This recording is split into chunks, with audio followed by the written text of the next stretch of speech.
Good morning. आज हम जो हमारा previous object oriented programming concepts के बारे में हम पढ़ रहे थे, उसी के आगे कंटिन्यूशन में पढ़ते हैं कि concept of developing object oriented programming के जो बेसिक कंसेप्ट्स हैं जो हमें किसी एक पर्टिकुलर लैंग्वेज में इम्प्लीमेंटेशन के लिए चाहिएंगे, उनके बारे में हम डिस्कशन करेंगे। तो पहला कंसेप्ट है ऑब्जेक्ट्स का, कि अगर कोई भी लैंग्वेज अगर ये क्लेम करती है कि वो ऑब्जेक्ट ओरिएंटेड प्रोग्रामिंग के कंसेप्ट्स को 100% इनकॉर्पोरेट करती है, तो उसके अंदर ये सातों के सातों पॉइंट हमारे सेटिस्फाई होने चाहिए। लेकिन बिफोर दैट हमें भी जानकारी होनी चाहिए कि what are the objects. Objects are the basic run time entities in an object oriented system. They may represent a person, a place, a bank account, a table of data or any item that the program has to handle। यानी कि हम particular किसी task को solve करने के लिए या किसी एप्लीकेशन के लिए प्रोग्राम अगर लिखना चाहते हैं, तो उस एप्लीकेशन में नंबर ऑफ एंटिटीज़ कौन कौन सी हैं, इसके बारे में हमें जानकारी होनी चाहिए। यहाँ we should be able to identify कि how many real time entities are there in our application. Suppose कीजिए बैंकिंग एप्लीकेशन है, तो बैंकिंग एप्लीकेशन के अंदर customer is an entity, your account is an entity. तो कस्टमर एक entity हो गया, अकाउंट एक एंटिटी हो गया। कस्टमर का डेटा अपना अलग हो सकता है, अकाउंट का डेटा अपना हो सकता है। अकाउंट का नंबर, अकाउंट की टाइप और अकाउंट का बैलेंस। इसी प्रकार से कस्टमर का नाम, कस्टमर का एड्रेस, कस्टमर की डेट ऑफ बर्थ, इस तरह से।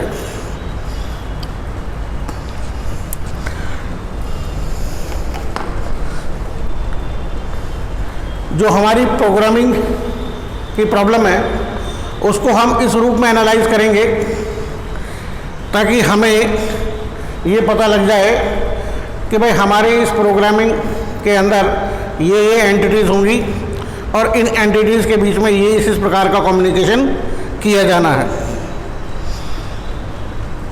क्योंकि जब प्रोग्राम एग्जीक्यूट होगा तो हम ऑब्जेक्ट क्रिएट करेंगे, ऑब्जेक्ट के द्वारा डेटा लिया भी जाएगा, ऑब्जेक्ट के द्वारा डेटा को प्रोसेस भी करवाया जाएगा और एक ऑब्जेक्ट दूसरे ऑब्जेक्ट के साथ में इंटरफेस भी करेगा।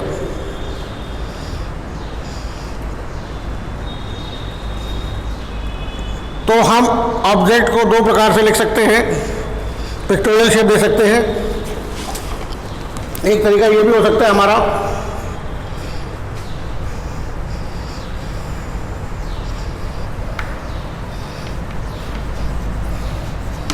स्टूडेंट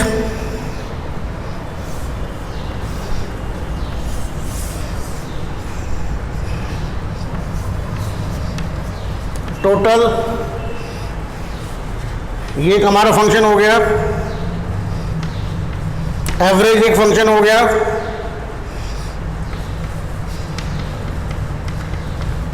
और डिस्प्ले एक फंक्शन हो गया। तो ये तो हमारा डेटा और ये हमारे इसके फंक्शंस, और इसको हमने पूरे को एक ऑब्जेक्ट के रूप में डिफाइन किया हुआ है। अब आता है नेक्स्ट क्लासेस कि व्हाट आर द क्लासेस।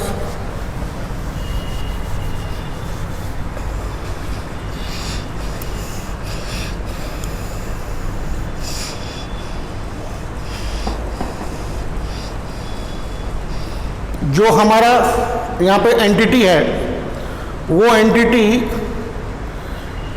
हमने कहा उसका डेटा और उसके नंबर ऑफ फंक्शंस।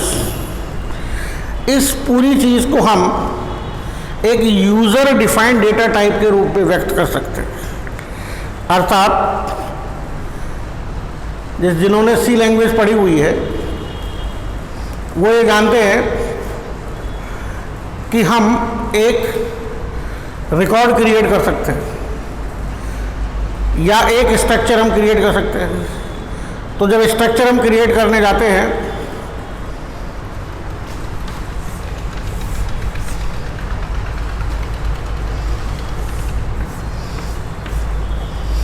ये इसके क्या कहलाएंगे, एट्रीब्यूट्स, यानी कि इसके फील्ड्स, और इसे मान लीजिए अपन स्टूडेंट कहते हैं। तो वहाँ पे हम लिखते थे स्ट्रक्ट स्टूडेंट ब्रेस ओपन, ये सपोज कीजिए स्टूडेंट का नेम है, name is nothing but the sequence of characters, character name. इस तरह से नंबर ऑफ डेटा को हम 1 by 1 और लास्ट में क्लोजिंग ब्रेस और सेमी कॉलन से रिप्रेजेंट करते हैं। यहाँ पे भी हम यही कर सकते हैं कि यहाँ पे भी हम क्लास एक डेटा टाइप है और ये यूज़र डिफाइंड डेटा टाइप है। यूज़र चाहे जैसे इसे डिफाइन कर सकता है। तो क्लास के माध्यम से हम क्या करेंगे, एक डेफिनेशन देंगे और एक बार जब क्लास हम डिफाइन कर देंगे तो हम इस क्लास जैसे नंबर ऑफ ऑब्जेक्ट्स को क्रिएट कर सकते हैं। यानी कि हमें ये ध्यान में रखना है, ऑब्जेक्ट ध्यान में रख के इस तरह की क्लासेस का निर्माण करेंगे कि क्लास और उस ऑब्जेक्ट के लिए डेटा क्या क्या हो सकता है उनका निर्धारण, उसके बाद नंबर ऑफ फंक्शंस का creation. So class is nothing but a collection of objects of similar type. इसलिए क्लास को हम क्या कह सकते हैं कि सिमिलर टाइप के अगर ऑब्जेक्ट्स का कोई कलेक्शन है तो उसे हम क्या बोलेंगे, क्लास बोलेंगे। For example fruit is a class.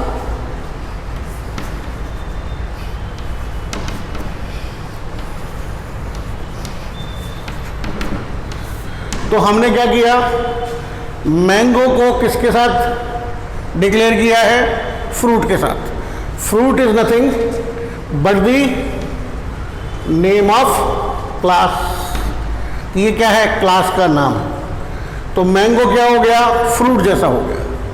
यानी कि मैंगो कैसी, मैंगो क्या है, इस क्लास का जैसा एक ऑब्जेक्ट है।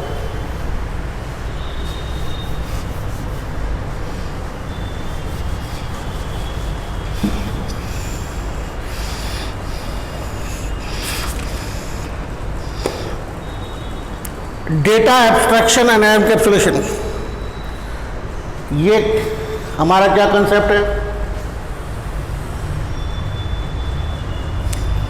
कि अगर हम डेटा और फंक्शंस को एक सिंगल यूनिट में क्या करते हैं, रैप कर देते हैं, तो इस प्रोसेस को क्या कहा जाता है, इस प्रोसेस को एनकैप्सुलेशन कहा जाता है।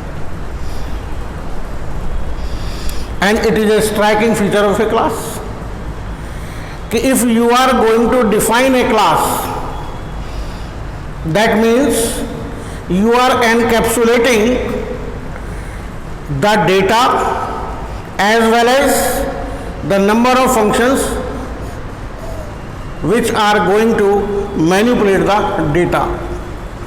तो सपोज कीजिए कि अगर हम कोई बैंकिंग एप्लीकेशन लेते हैं, उसके लिए कोई प्रोग्राम तैयार करते हैं, तो वहाँ पे हमने कस्टमर नाम की कोई एक क्लास डिफाइन की। अब मैं किसी स्पेसिफिक ऑब्जेक्ट के बारे में बात नहीं कर रहा कि वहाँ पे A person can be a customer, B person can be a customer, C person can be a customer, इसलिए मैं उनकी बात नहीं कर रहा। बात मैं कर रहा हूँ किसकी, क्लास की। तो वहाँ पे customer can be A class, customer का डेटा हो सकता है। अब इस डेटा का क्या मैनिपुलेशन करना है कौन कौन से फंक्शन की रिक्वायरमेंट है, वो फंक्शंस हम क्रिएट कर देंगे।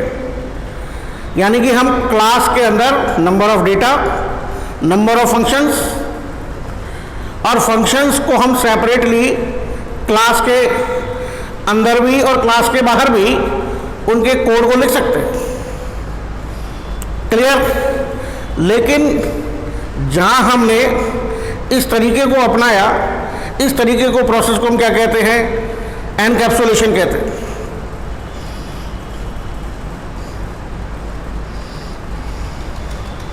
यानी कि अब हमारा जो डेटा है, जो क्लास में हमने डिफाइन किया है, ये बाहर के किसी फंक्शन के द्वारा एक्सेस नहीं किया जा सकता। ओनली वही फंक्शंस उसको एक्सेस कर सकते हैं जो कि क्लास के अंदर डिफाइन किए गए हैं।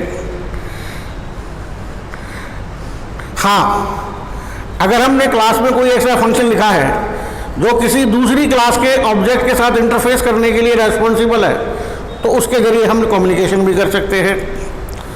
तो ये जो तरीका है हमारा कि डेटा को हाइड कर लो, कहाँ से? आउटसाइड के एनवायरनमेंट से, कि दूसरी क्लास के फंक्शन इस डेटा को नहीं पहचान पाए। क्लियर? तो ये जो तरीका है हमारा, एनकैप्सुलेशन प्रोसेस कहलाता है। एब्स्ट्रैक्शन क्या कहता है? कि the act of representing essential features without including the background details or explanations, कि हमें बिना कोई एक्सप्लेनेशन दिए हुए, बिना कोई डिटेल्स दिए हुए, हम सिर्फ ये कह दें कि दीज क्लासेस के अमुक अमुक फंक्शन अमुक अमुक कार्य के लिए रेस्पॉन्सिबल है या पर्टिकुलर इस कार्य के लिए अवेलेबल है, तो हम डायरेक्ट उस क्लास को यूज़ करके, उस क्लास के ऑब्जेक्ट के ज़रिए हम उन फंक्शंस के तहत उन फंक्शंस को यूज़ कर सकते हैं हमारे डिज़ायर्ड काम के लिए। तो इसके लिए हमें पूरी डिटेल देने की जरूरत नहीं है। जैसे कि हमने कोई बाज़ार से एक कोई नई इलेक्ट्रॉनिक डिवाइस खरीदी, तो हमें ये पता है कि ये डिवाइस इस काम के लिए है, उसके बेसिक फंक्शंस हमें पता है, उसके वो बनी कैसे, इसका सर्किट क्या है, ये कैसे काम कर रही है, इस तरह का एक्सप्लेनेशन देने की हमें ज़रूरत नहीं है। तो इस कृत्य को या इस एक्ट को हम क्या कहेंगे? एब्स्ट्रैक्शन कहेंगे।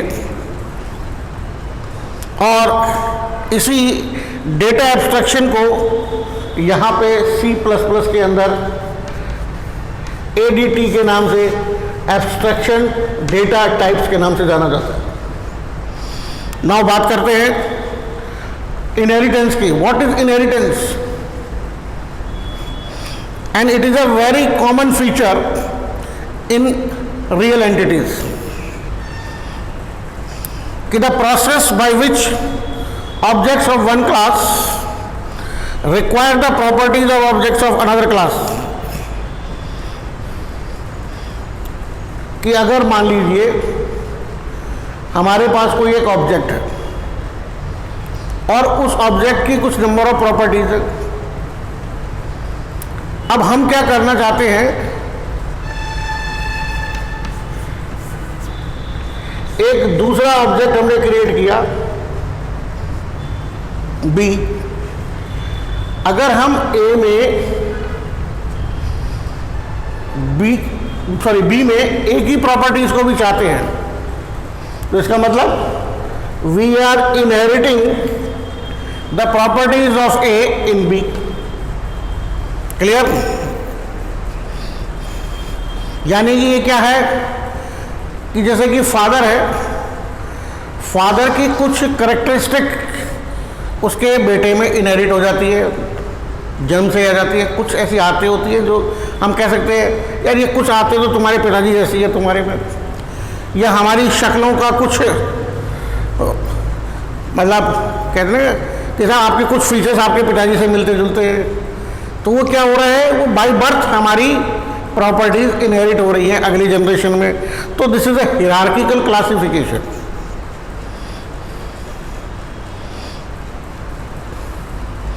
जैसे मान लीजिए हमने एक बर्ड क्लास बनाई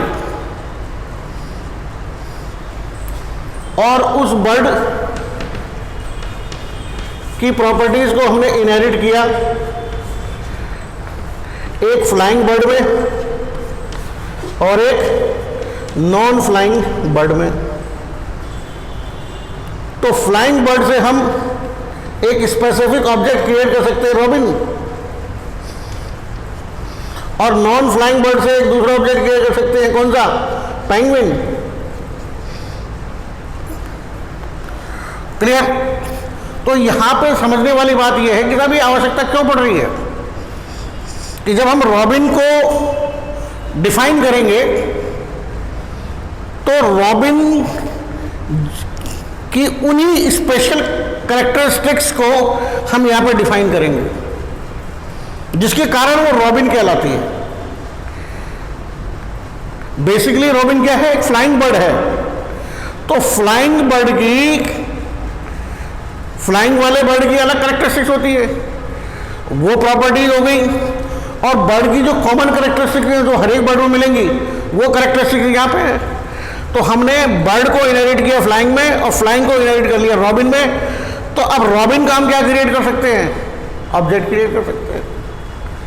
तो कहने का मतलब है कि यहाँ पे रीयूजेबिलिटी का जो कंसेप्ट है वो इस्तेमाल हो रहा है कि जो ऑलरेडी हमारे पास चीज़ बनी हुई है हम उस बनी हुई चीज़ को क्या कर रहे हैं? फर्दर उपयोग में ले रहे हैं। तो OOP में ये जो हमारा कंसेप्ट है रीयूजेबिलिटी का वो इनहेरिटेंस के माध्यम से इम्प्लीमेंट किया जाता है। इसके बाद एक नया शब्द आता है polymorphism. It is a Greek word, यह ग्रीक टर्म है ये। इसमें हम क्या करते हैं कि पॉलीमॉर्फिज्म एक से अधिक फॉर्म में अगर हम आ सकते हैं तो इसे क्या बोला जाता है? एबिलिटी बोला जाता है, और इसी चीज को, कंसेप्ट को बोलते हैं polymorphism.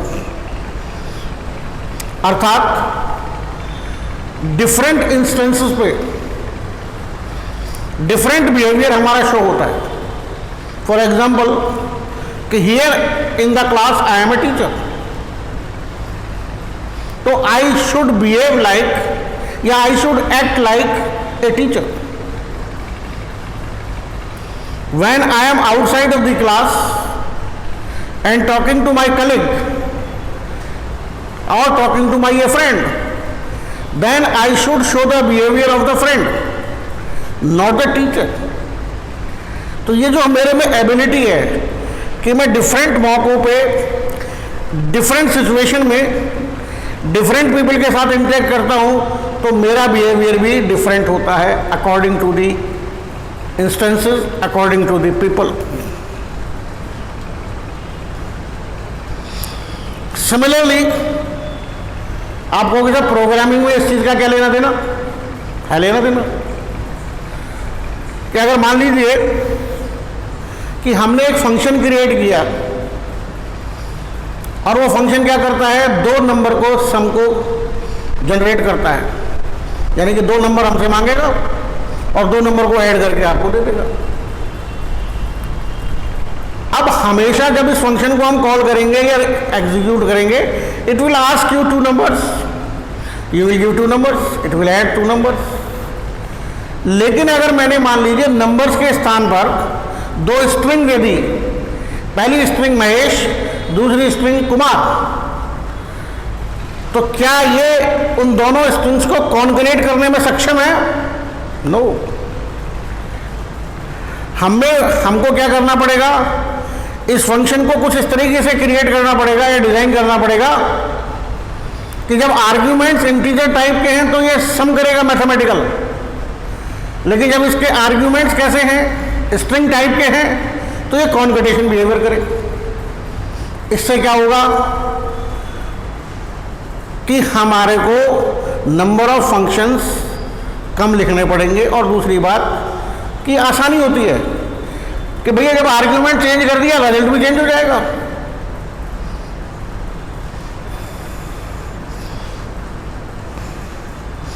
Polymorphism plays an important role in allowing objects having different internal structures to share same external interface। जो हमारा एक्सटर्नल इंटरफेस है वो सेम रहेगा सबके लिए, कि सम करना है, 2 नंबर देने हैं, उसका नाम भी सम ही है। लेकिन जब 2 आर्ग्यूमेंट हमने चेंज कर दिए, स्ट्रिंग दे दी, तो ये क्या कर देगा, कॉन्कटेशन कर देगा। तो हमें बार बार उन नंबर ऑफ फंक्शंस के बारे में याद नहीं रखना है, केवल एक चीज़ पता है, सम करेगा, ये जोड़ेगा, स्ट्रिंग दोगे स्ट्रिंग जोड़ेगा, नंबर दोगे नंबर को जोड़ेगा। तो एक्सटर्नल इंटरफेस हमारे लिए क्या हो गया, आसान हो गया। नहीं तो हमारे को क्या करना पड़ता, 2 फंक्शन अलग अलग याद रखने पड़ते। अरे यार ये वाला सम तो उस 2 नंबर के सम को जोड़ता है, 2 नंबर को जोड़ता है, और ये वाला कॉन्कटेशन करता है।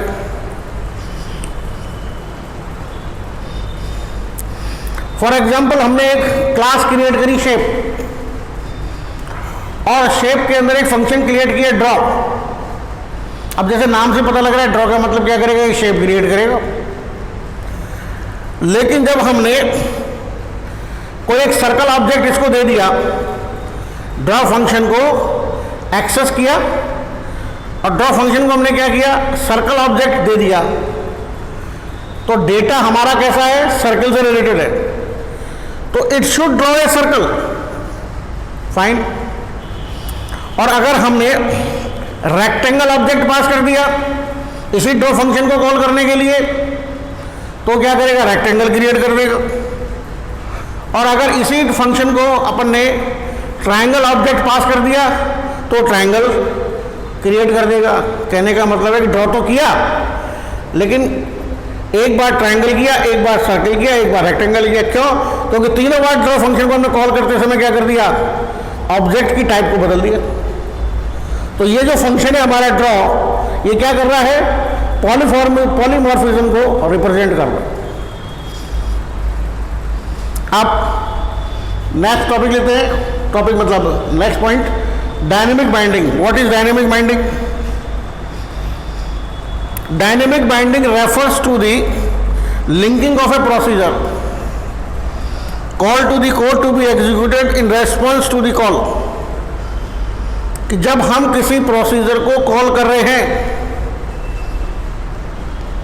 उसी समय डिसाइड होगा कि अमंग नंबर ऑफ प्रोसीजर्स में से कौन से प्रोसीजर को कॉल किया जाएगा। अगर पहले से ही हमें ये पता है कि साहब हम इस कार्य के लिए इस फंक्शन को बुलाएंगे, तो वो डायनेमिक बाइंडिंग नहीं कहलाती, वो स्टैटिक बाइंडिंग कहलाती है। यानी कि लेट बाइंडिंग, यानी कि the code associated with a given procedure call is not known until the time of the call at the run time. कि मैं घर से बाहर तो जाऊंगा, लेकिन by which mode, by scooter, by cycle, by car. लेकिन जैसे ही मैं घर से बाहर निकला और उस समय मेरे को जिस किसी की भी रिक्वायरमेंट है, मैं उस व्हीकल को लेके निकल जाऊंगा। तब उस समय वहाँ गेट पे जो हमने आदमी बिठाया हुआ है इस काम के लिए, वो उस समय जब मैंने बोला कार, तो कार को बाहर निकालेगा और मैं उस कार पर राइड होके जाऊंगा। यानी कि कहने का मतलब है कि हमारे पास एक ही नाम से नंबर ऑफ फंक्शंस होंगे। अब ये फंक्शन कॉल होगा कि ये कॉल होगा कि ये कॉल होगा, पता ही नहीं है। यानी कि जब हम कॉल कर रहे हैं उस समय ऑब्जेक्ट पास कर रहे हैं। अब ये देखा जाएगा कि ऑब्जेक्ट कौन सी क्लास का है। यानी कि ड्रॉ हमने कॉल किया, देयर आर 3 ड्रॉज, अलग अलग कोड है, क्योंकि एक ही कोड, एक कोड अगर सर्किल बना रहा है तो दूसरा कोड रेक्टेंगल बना रहा है और तीसरा कोड ट्रायंगल बना रहा है। और तीनों फंक्शन किस नाम से हैं? ड्रॉ के नाम से है। लेकिन अब हम शुरू में ही कैसे डिसाइड कर ले कि कस्टमर को या यूज़र को क्या ड्रॉ करवाना है। इसलिए ज़रूरी है कि जिस समय वो क्या करे, कॉल करे, तो उस समय जब ऑब्जेक्ट पास किया जाएगा, अगर ट्रायंगल का ऑब्जेक्ट है तो वही फंक्शन कॉल होगा जिसके आर्ग्यूमेंट्स ट्रायंगल जैसे। तो ये कौन सी बाइंडिंग हो गई? डायनेमिक बाइंडिंग हो गई। And the last one, message passing. Object oriented programming में सेट ऑफ ऑब्जेक्ट्स होते हैं, पता ही है आपको, जो कि एक दूसरे के साथ कम्युनिकेट करते हैं। इसलिए ऑब्जेक्ट ओरिएंटेड प्रोग्रामिंग लैंग्वेज में हम क्लासेस बनाते हैं, ऑब्जेक्ट्स क्रिएट करते हैं। क्लासेस में ऑब्जेक्ट का क्या बिहेवियर होगा, यानी कि फंक्शंस वो क्रिएट बनाते हैं। डिफरेंट क्लासेस के डिफरेंट क्लास ऑब्जेक्ट्स क्रिएट करते हैं और उनके बीच में नंबर ऑफ ऑब्जेक्ट्स, डिफरेंट जो क्लासेस के ऑब्जेक्ट्स होते हैं उनके बीच में कम्युनिकेशन एस्टेब्लिश करते हैं। यानी कि एक क्लास दूसरी क्लास से क्या कर सकती है? एक क्लास का ऑब्जेक्ट दूसरी क्लास के ऑब्जेक्ट से कम्युनिकेट कर सकता है by sending and receiving information much the same way as people pass messages to one another. जैसे कि मेरे पास टाइम देखना है, घड़ी मेरे पास नहीं है, दूसरे के पास घड़ी है, तो कहूँगा भाई साहब आपकी घड़ी ने क्या टाइम बताया, तो वो अपनी घड़ी को यूज़ करेगा, टाइम देखेगा और मुझे कहेगा 12 बजे। तो आई गॉट माई आंसर, मुझे जिसकी रिक्वायरमेंट थी मुझे मिल गई। तो मैंने क्या किया, ऑब्जेक्ट ने दूसरे वाले ऑब्जेक्ट को एक मैसेज पास किया।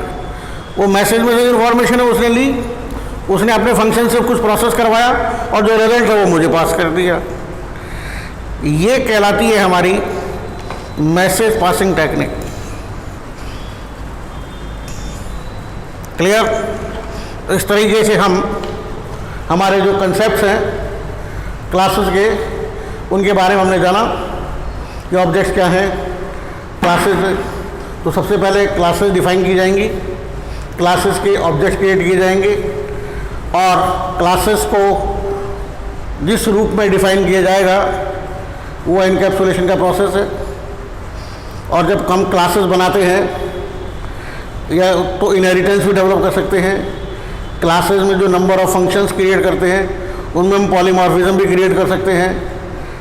और जब हम फंक्शंस ही बनाते हैं, पॉलीमॉर्फिज्म दिखाते हैं, तो डायनेमिक बाइंडिंग भी करवा सकते हैं, यानी कि फंक्शंस की कोडिंग के अंदर डायनेमिक बाइंडिंग हो सकती है। मैसेज पासिंग, अगर एक क्लास के ऑब्जेक्ट को दूसरे क्लास के ऑब्जेक्ट के साथ कम्युनिकेट करना है तो हम उन फंक्शंस को भी बनाएंगे जो किसी दूसरे क्लास के ऑब्जेक्ट से क्या करेंगे, कम्युनिकेट करेंगे। क्लियर? तो these are the basic concept. ये ज़रूरी नहीं है कि हर प्रोग्रामिंग लैंग्वेज जो ये क्लेम करती है कि साहब वो डबल ओपी को सेटिस्फाई करती है या डबल ओपी के सारे फीचर्स को इनकॉर्पोरेट करती है, ज़रूरी नहीं है। हो सकता है कि कुछ एक आध फीचर्स को सेटिस्फाई नहीं कर पाती हो, लेकिन जिस लैंग्वेज को हम पढ़ेंगे वो है C++। के अंदर ये जो 7 पॉइंट्स हैं वो लगभग कवर किए जाते हैं। ठीक है, आप इसे रिवाइज करें नेक्स्ट अगली क्लास में।